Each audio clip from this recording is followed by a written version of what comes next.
अब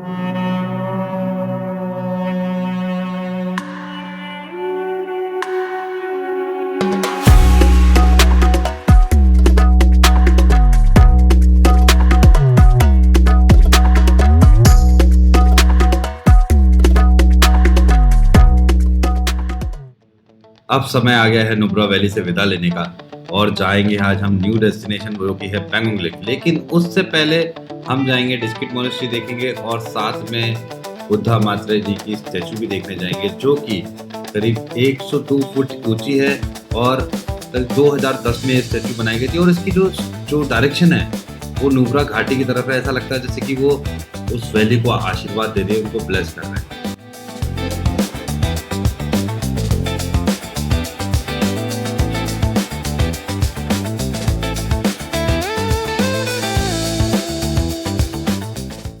और सुबह करीब नाश्ता करते ही हम निकल गए थे और अभी टाइम तो वैसे 9 करीब बज रहा है, लेकिन मौसम जो है बादल छाए हुए हैं और हवा बहुत तेज़ थी।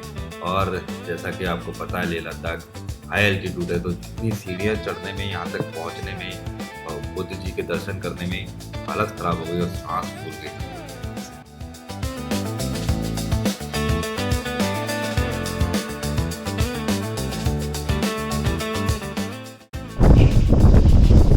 Good morning from Nubra valley. Diskit में हम अभी और आप देख सकते हैं हमारे पीछे बेवकूफ़ी और यहाँ से हम आपको कर रहे हैं आज। और हवा की आवाज़ आप सुन सकते हैं, उड़ रहा है पूरा सांस में जैसे देख सकते हैं आप। वहाँ गई हमारा सुंदर खूबसूरत, वो सामने देख रहे हैं वो है मोनेस्ट्री।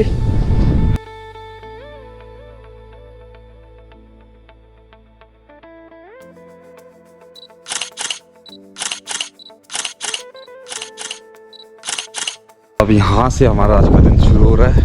हम जा रहे हैं खूबसूरत, देखो आप कितना बढ़िया साइड वगैरह दिख रहे हैं। बहुत अच्छा मतलब मौसम आज, हवा ठंडी ज़्यादा चल रही है। और यहाँ से सीधे निकल रहा है पैंगोंग लेक के लिए। चल वो वहाँ अकेला घूम रहा है क्या?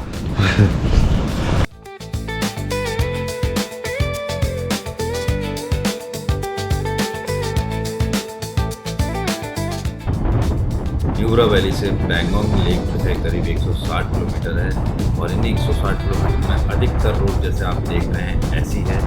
खूबसूरत और नज़ारे तो हमेशा की तरह जैसे मैंने बताया खूबसूरत खूबसूरत खूबसूरत। और ये थोड़ा रेत के टीले आसपास आपको दिख रहे हैं क्योंकि जब तक आप नुब्रा वैली में हैं तो दिखते हैं।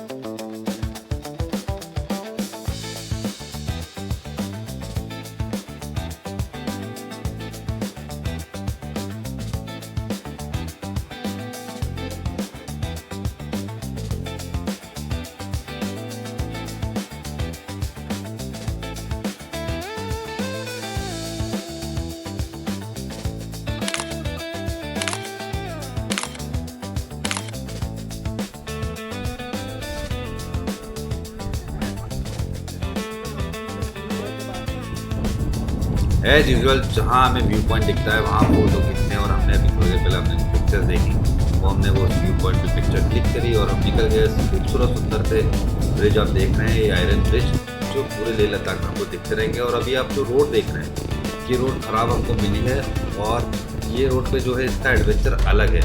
ऐसे तो आपको खूबसूरत रोड हर जगह मिलेंगे अच्छी, लेकिन जो रोड ये वाली होती ना इनमें चलाने का मज़ा कुछ और ही आता है। और ये मिली हमको एक शानदार सी वाटर क्रॉसिंग जिसका हम लुत्फ़ उठाते हुए जा रहे हैं। हालांकि हमारी गाड़ी के लिए आसान था, लेकिन कई लोगों को इसमें बहुत दिक्कत होती है, खासकर बाइकर्स को इस रोड से निकालने में बहुत परेशानी होती है। और आने वाले टाइम में ये इसमें और पानी भरेगा, ग्लेशियर पिघलेंगे तो हो सकता है आगे टाइम में ये बिल्कुल ही रोड क्लोज हो जाए। मतलब हमारे ट्रिप खत्म होने के बाद के टाइम में तो ये रोड बिल्कुल ही क्लोज हो जाता है क्योंकि ग्लेशियर से पानी पूरा भर जाता है। एनीवेज हम तो पूरा एंजॉय कर रहे हैं और ये भी सुना है कि बाजू में हम जब आ रहे थे तो हमने देखा था रोड बन रही थी, तो हो सकता है आने वाले टाइम में यहाँ रोड हो जाए और आगे ये दिक्कत ना आए। लेकिन फिलहाल तो हम इस खूबसूरत जो है वाटर क्रॉसिंग को एंजॉय कर रहे हैं और हमारे आगे बाइकर जो आपको देख रहे हैं वो भी शायद एंजॉय करते ही जा रहे हैं।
वाह, एक और वाटर क्रॉसिंग। असली मज़ा आपको बताऊँ ना, लेह लद्दाख में असली मज़ा ऐसी ही रोडों पे आता है, मतलब ख़राब रोडों पे। हालांकि अभी ख़राब रोडें बहुत कम बची हैं, लेकिन हमने पिछले जो वीडियोज़ हमने काफ़ी लेह लद्दाख के बारे में जो देखे हुए थे आने से पहले, उनमें हमें पुरानी वीडियोज़ में ऐसी रोड दिखती थी और हमारा एक्साइटमेंट लेवल अलग था इन रोडों पर आने का। मतलब ये ख़राब रोड जो आप देख ना, वाटर क्रॉसिंग निकलने का इसका मज़ा ही अलग आ रहा था। मतलब अच्छी रोडों से ज़्यादा चलाने में मज़ा हमें इन रोडों पे आया और हमारी स्कॉर्पियो इनका टेस्ट भी हो गया मज़ेदार। एनीवेज हम काफ़ी देर से निकले हुए थे और हमने कहीं चाय ब्रेक भी नहीं लिया था, तो हमने सोचा एक चाय ब्रेक लिया जाए। तो हम ये जो आप देख रहे हैं खूबसूरत सी वाली, यहाँ एक छोटा सा आपको चाय पॉइंट मिल गया, तो हमने यहाँ चाय पी और साथ में पिक्चर्स भी की।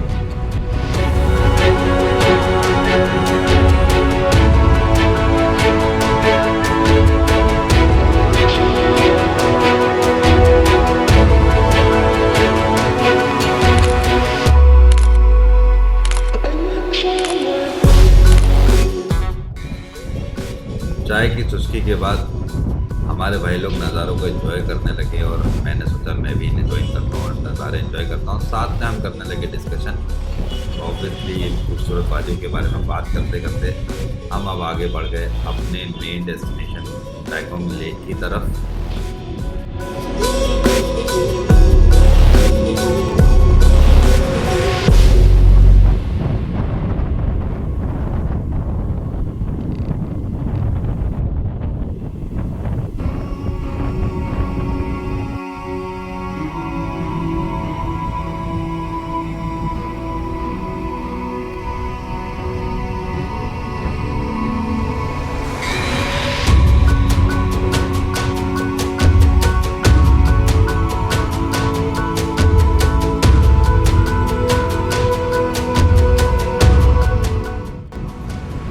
ओह माय गॉड, फाइनली हमको दिख गई हमारी ये खूबसूरत लेक। और शायद ये कैमरा जस्टिफाई नहीं कर पाएगा, जितनी सुंदर ये खूबसूरत आंखों से दिख रही है ना, उतनी शायद इस कैमरे से भी ना दिख रही हो। लेकिन जो भी अब दिख रही है बहुत ही खूबसूरत है। और आपको बता दूं ये लेक जो है करीब 14,270 फीट पर है और इसकी जो लंबाई है करीब 124 किलोमीटर है, जिसमें कि 1/3 हिस्सा ही खाली इंडिया में है, बाकी जो है चाइना में ये बॉर्डर पर लोकेटेड है। और ये जो है सॉल्टेड लेक है और सॉल्टेड लेक होने के बावजूद भी ना ये ठंडियों में जम जाती है। और हमने एक काफ़ी अच्छा डिसीजन लिया कि हमें लेक के स्टार्ट होने पे कोई जगह नहीं थी, इसकी बजाय हमने मेरठ विलेज में अपना जो है स्टे रखा, जो कि करीब 20 से 25 किलोमीटर दूर है स्टार्टिंग पॉइंट से लेक के। और लेक के स्टार्टिंग पॉइंट पे लेते तो वहाँ एज यूजुअल सारे क्राउड वहाँ पर जाके स्टे करते हैं। ज़्यादा क्राउड हो ज़्यादा तो हम लोग आए थोड़ा सा विलेज भी देख लेते, इसलिए हम आए मेरठ विलेज में, जहाँ ही काफ़ी खूबसूरत स्टे हमने लिया और अभी हम वहीं जा रहे हैं और थोड़े ही देर में पहुँच रहे हैं। और ये होने वाला आज का हमारा स्टे।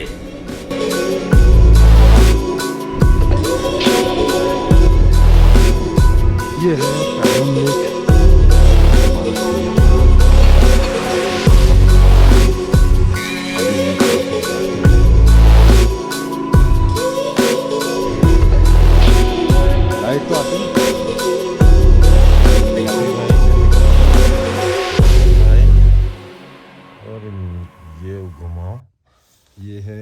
कासिम भाई, और ये है पैंगोंग लेक। बहुत ही सुंदर व्यू है, मतलब आपको इसके पीछे भी बहुत अच्छा व्यू है इस कॉटेज के। तो हमें पहुंचते पहुंचते शाम हो गई थी, तो थोड़ी देर रूम में टाइम स्पेंड करके हम फटाक से निकल गए लेक की तरफ। और हमने कहा चलो अब चलते हैं लेक को एंजॉय करते हैं। तो हम साथ में अपने कुछ कुर्सियां ले आए थे फोल्डेबल वाली, तो वो उसको निकाल के हमने वहाँ पर सेट किया कि बैठेंगे, गप्पे लड़ाएंगे। और गप्पे लड़ाने में हमने कुर्सी में तो बैठे नहीं, लेकिन हाँ कुर्सी ले ज़रूर आए थे। और उसके बाद हम थोड़ा बहुत लेक को एंजॉय करने लगे।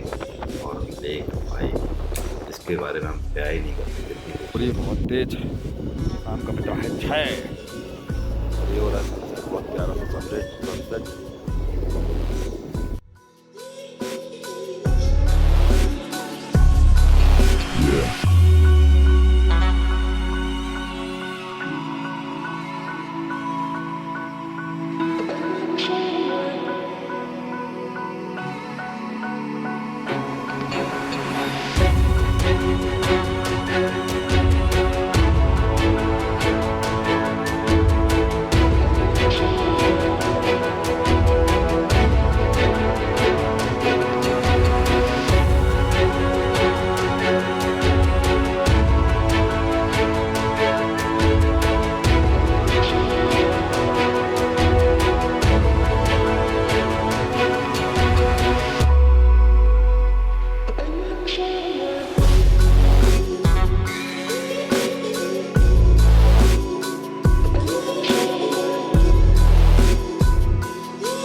ये है नेक्स्ट डे और हम निकल गए हैं लेक की तरफ। अब आज हम वापस जा रहे हैं लेक की तरफ। और लेक से यहाँ मारेक विलेज से पड़ता है 176 किलोमीटर।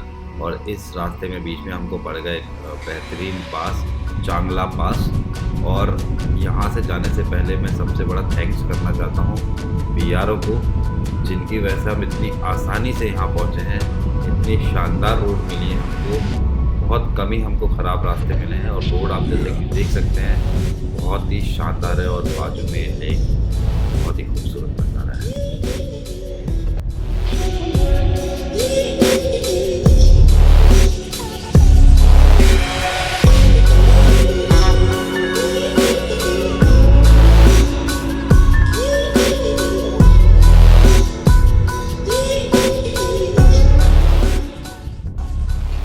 और ये आ गया हमारे इंडियन आर्मी का काफिला। और सल्यूट है इंडियन आर्मी को, जो हर वक्त हमारी बॉर्डर की सेफ्टी के लिए तैनात रहते हैं और मुस्तैदी से काम करते हैं। दिन हो रात हो, हाई एल्टीट्यूड लो एल्टीट्यूड कुछ नहीं देखते। और इनकी वजह से हमें भी ऐसी जगहों में सफ़र करने में काफ़ी सेफ महसूस होता है। तो एक बार फिर से सल्यूट इंडियन आर्मी को।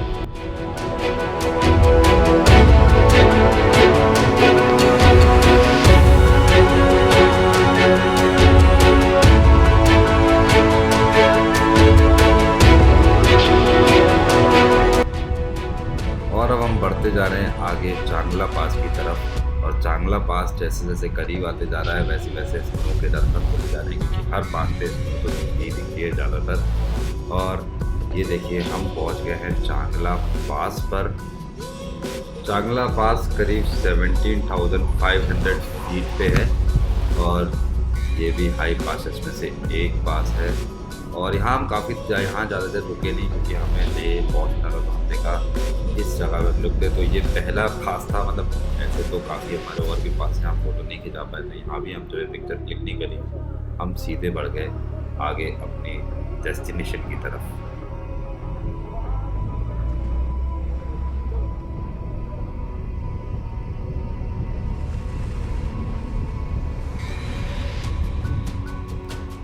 जब आप ऐसी नैरो रोड पे होते हैं तो आपको ऐसे ही रुकना ही पड़ता है। तो हम बेसिकली इस बस को निकलने के लिए रुके हुए हैं। और आप भी अगर ऐसी रोडों पे चला रहे हैं तो बहुत ध्यान से चलाएं। और जहां आपको लगे कि सामने वाले को निकलने देना है तो निकलने दें, क्योंकि यहाँ एक जरा सी चूक और इतनी ये ना खूबसूरत जगह है ना, उतनी ही डेंजरस बन जाती है ज़रा देर में। देखिए हमने फिर से रोका ट्रक के लिए। हम जितने भी ऐसे वाहन आ रहे थे ऊपर की तरफ आ रहे थे तो उनको हम पहले जाने दे रहे थे और फिर हम निकल रहे थे।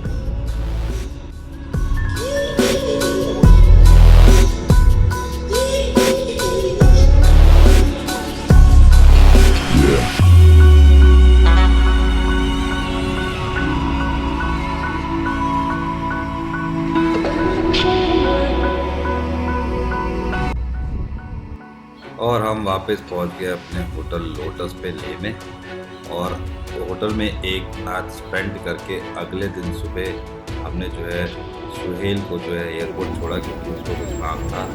अरे हम रुके हैं, चल चल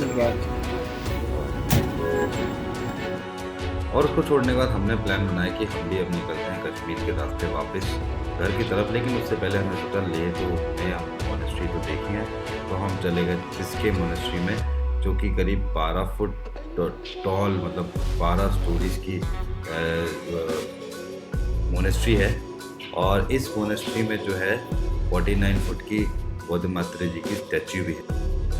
और ये लद्दाख की जो है सबसे बड़ी मोनेस्ट्री है और काफ़ी खूबसूरत मोनेस्ट्री है। तो हम इसके अंदर आराम से घूमा, हमने देखा और ये हमें काफ़ी सुंदर लगी, काफ़ी अच्छी थी। इसमें जो आपके कलर्स देखते हैं बहुत ही अलग थे, बहुत अच्छे लग रहे थे, रेड येलो, बहुत सुंदर दिख रही थी मोनेस्ट्री। तो हमने अच्छे से मोनेस्ट्री एक्सप्लोर करी और उसके बाद हमारा यही प्लान था कि हम निकल लेंगे कारगिल के रास्ते होते हुए, कश्मीर के रास्ते होते हुए वापस अपने घर की तरफ।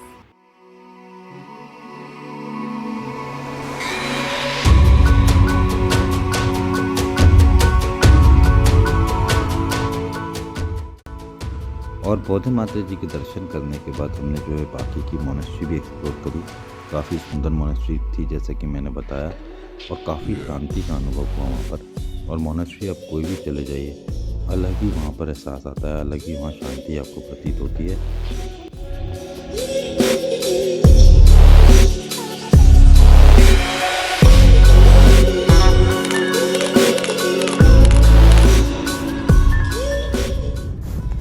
और मोनेस्ट्री एक्सप्लोर करते करते अब टाइम आ गया है कि हम लेह से विदा लें और लेह को बाय बाय करने का टाइम आ गया, जो कि अब मेरी one of the favourite city हो चुकी है और अब यहाँ आना जाना हमेशा लगा रहेगा।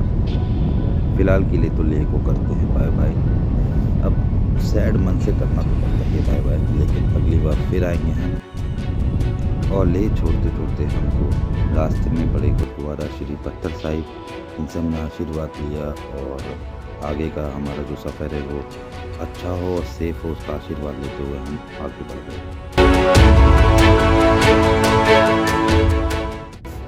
इस ट्रिप पे ना एक बात तो कहनी पड़ेगी, मोस्टली रास्ते जो हमको मिले ना काफ़ी अच्छे मिले हैं, और अच्छा रास्ता और अच्छे नज़ारे ना एक ट्रिप को और खूबसूरत बना देते हैं। और इसी बात पे आप एंजॉय करिए एक खूबसूरत टाइम लैप्स।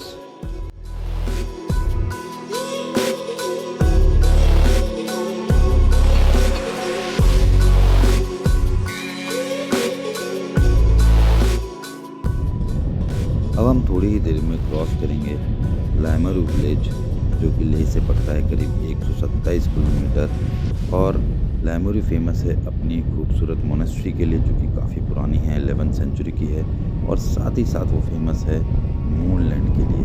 मूनलैंड नाम उसका इसलिए पड़ा क्योंकि जो सरफेस है उसके आसपास की वो ऐसा लगता है जैसे मून की सतह हो। और आप देख सकते हैं अपनी स्क्रीन पे, ऐसा लग रहा है कि जैसे मानो हम चंद्रमा के ऊपर घूम रहे हैं। जैसे कि आप आसपास देख रहे हैं ना पूरा एरिया, ये जितना एरिया है इसे मूनलैंड कहते हैं। और रीज़न मैंने आपको बता ही दिया क्यों कहते हैं, लेकिन बहुत खूबसूरत है, माइंड ब्लोइंग।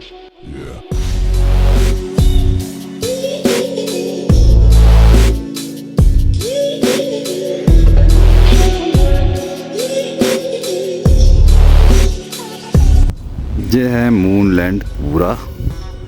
और ये जो आप मिट्टी देख रहे हो ना, ये बेसिकली मुल्तानी मिट्टी है कि लोकल्स ने मुझे बताया। ये मुल्तानी मिट्टी के पूरे पहाड़ हैं और इसे कहते हैं मूनलैंड, क्योंकि मून की सरफेस की तरह दिखता है ऑब्वियसली। और अच्छे से आपको दिखाएंगे और अच्छे सिनेमैटिक शॉट देंगे। इस बार हमने अपनी तरफ से बहुत कोशिश की है और नेक्स्ट टाइम वर्क करेंगे। फिलहाल तो हम जा रहे हैं कारगिल। कारगिल में आज हमारा कुछ ज़्यादा खास प्लान नहीं, सोएंगे। कल हम श्रीनगर और इन वादियों से निकलेंगे, तो जो भी आपके लिए अच्छा हो सके वो और दिखाएंगे। और उसके बाद जैसे ही हमारा श्रीनगर जम्मू क्रॉस होता है, उसके बाद हमारी सीरीज यहाँ की एंड होती है। फिलहाल तो जितना और बचा है वो आप देखिए। एक और खूबसूरत मस्जिद जिसका नाम हमें बिल्कुल नहीं पता है। तो अब आपको करना क्या है ना, आपको जाना है कमेंट सेक्शन में और हमको बताना है कि ये कौन सी मस्जिद है जो कि इतनी खूबसूरत है। बस हम इतना बता सकते हैं कि कारगिल के रास्ते में पड़ती है, हाईवे छोड़कर। हाईवे से थोड़ा अंदर जाना पड़ता है, जिसके लिए हम भी अंदर गए, क्योंकि हमसे रुका नहीं गया। इस मॉनेस्ट्री को देख के बहुत ही खूबसूरत लग रही थी दूर से, तो हम लोगों ने सोचा एक बार इसको देख लेते हैं, वीडियो कैप्चर कर लेते हैं और आप ही लोगों से पूछ लेते हैं। तो आप अब हमको बताएंगे कि कौन सी मॉनेस्ट्री थी, इसलिए प्लीज़ कमेंट करें और ज़रूर बताएं। ठीक है, देखिए हम थोड़ी देर में हाईवे की तरफ वापस मुड़ने लगे हैं और यहाँ से लेफ़्ट लेके हम फिर से श्रीनगर हाईवे पे आ जाएंगे। नया दिन, नया लैंडस्केप। देख सकते हैं आप लैंडस्केप अब कितना बदल गया है और हरियाली दिखना चालू हो गई है। और जैसे जैसे हम आगे बढ़ेंगे और नज़ारे हरे भरे हो जाएंगे। और कारगिल हम जो है शाम को पहुंच गए थे और वहां रात बिताने के बाद सुबह ही सुबह हम निकल पड़े अपने घर की ओर। और ये आ गया हमारा रास्ता रोकने के लिए भीड़ों का एक झुंड। कश्मीर में ना ये नज़ारा बहुत आम है, आपको भीड़ों के झुंड कई जगह दिखेंगे, मगर ये एक्सपीरियंस बहुत ख़ास है और बहुत खूबसूरत भी है।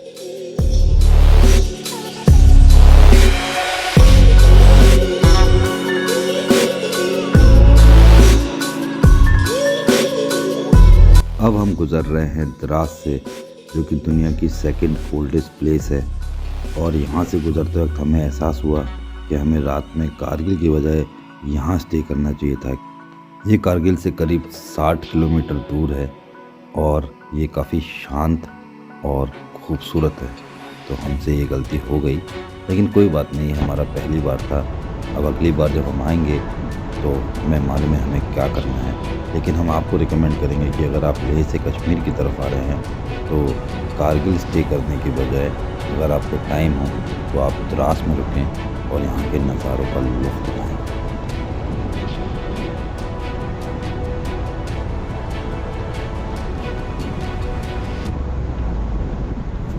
लेह से श्रीनगर के इस रास्ते में ना बहुत सारी जगह हैं जो एक्सप्लोर करी जा सकती हैं, लेकिन हमने क्योंकि मन बना लिया था कि हमें जाना है घर, और एक बार अपना आप मन बना लेते ना घर जाने का, तो आपको बस यही जल्दी रहती है कि आप जल्द से जल्द घर पहुँचें।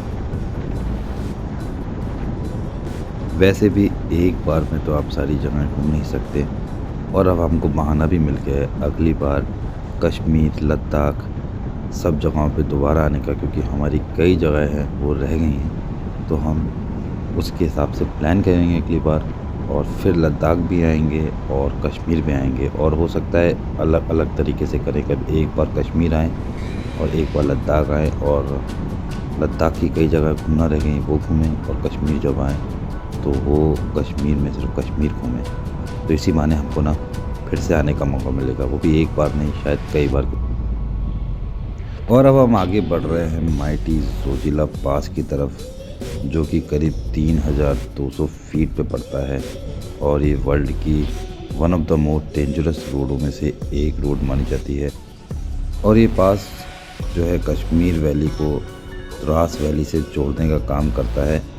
और हम जब बढ़ चुके हैं जोजिला पास पे, जोजिला पास पे ही चल रहे हैं। एक्चुअली जोजिला पास का जो पॉइंट था वहाँ में रुकने को नहीं दिया गया, क्योंकि शायद लैंडस्लाइड और इस सब का ख़तरा था, इसलिए हमको तुरंत वहाँ से आगे बढ़ा दिया गया। तो हम वहाँ ज़्यादा देर रुक नहीं पाए। और जैसा कि मैंने बताया, बहुत डेंजरस रोड है, वर्ल्ड की one of the dangerous road में आती है।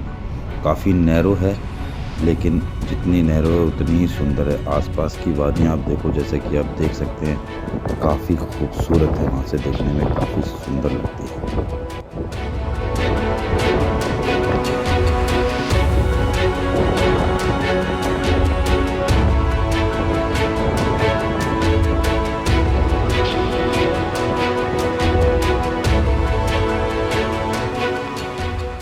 और जोजिला पास क्रॉस करते ही हम पहुंच गए सोनमर्ग, जो आप सामने देख रहे हैं सोनमर्ग स्टेशन है।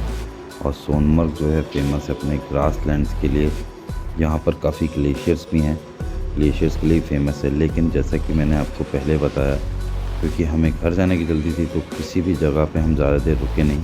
यहाँ पे भी हमने 1-2 घंटे का ब्रेक लिया और ये जो ग्रासलैंड्स आप देख रहे हैं यहाँ रुके, यहाँ का नज़ारों को एंजॉय किया और थोड़ी बहुत रील्स वगैरह भी बनाई।